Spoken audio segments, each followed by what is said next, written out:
ఇక ఏపీని scrub typhus వణికిస్తోంది. ఇప్పటివరకు దీని బారిన పడి 9 మంది చనిపోయారు. ఈ ఏడాది ఇప్పటివరకు 1566 కేసులు నమోదయ్యాయి.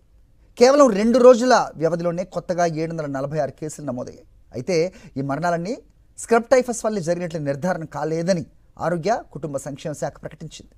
రాష్ట్రంలో పెరుగుతున్న కేసుల నేపథ్యంలో వైద్య ఆరోగ్య శాఖ అప్రమత్తమైంది. చిత్తూరు జిల్లాలో 417, కాకినాడలో 160, విశాఖలో 126, కడపలో 105 అత్యధిక కేసులు నమోదు కాగా పల్నాడు, కర్నూలు, బాపట్ల, నెల్లూరు జిల్లాలపైన దీని ప్రభావం చూపిస్తోంది.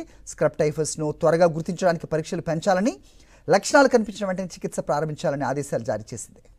స్క్రబ్ టైఫస్ బాధితులు ఎందువల్ల మరణించారనే దానిపై పరిశోధన జరగాల్సి ఉందని ఏపీ వైద్య అధికారులు చెబుతున్నారు. దీనికి కనీసం 2 నుంచి 3 నెలల సమయం పడుతుందంటున్నారు. బాధితుల నుంచి సేకరించిన నమూనాలను జీనోమ్ సీక్వెన్సీ ద్వారా పరీక్షలు చేయించేందుకు కూడా చర్యలు తీసుకుంటున్నామని తెలిపారు. ఈ ఏడాది ఇప్పటివరకు తమిళనాడులో 7308, కర్ణాటకలో 1870, ఏపీలో 1566, తెలంగాణలో 309 కేసులు బయటపడ్డాయి.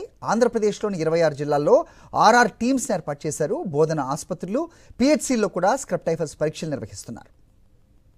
నల్లిని పోలిన కీటకం కుట్టడంతో ఈ స్క్రబ్ టైఫస్ వ్యాధి సోకుతుందని వైద్యులు చెప్తున్నారు. కుట్టిన చోట దద్దుర్లు, నల్లటి మచ్చలు ఏర్పడటం, జ్వరం, వాంతులు, తల, ఒంటి నొప్పులు, పొడి దగ్గు లాంటి లక్షణాలు ఉంటాయి. ఇలాంటి లక్షణాలు కనిపిస్తే వెంటనే వైద్యులను సంప్రదించాలని సూచిస్తున్నారు.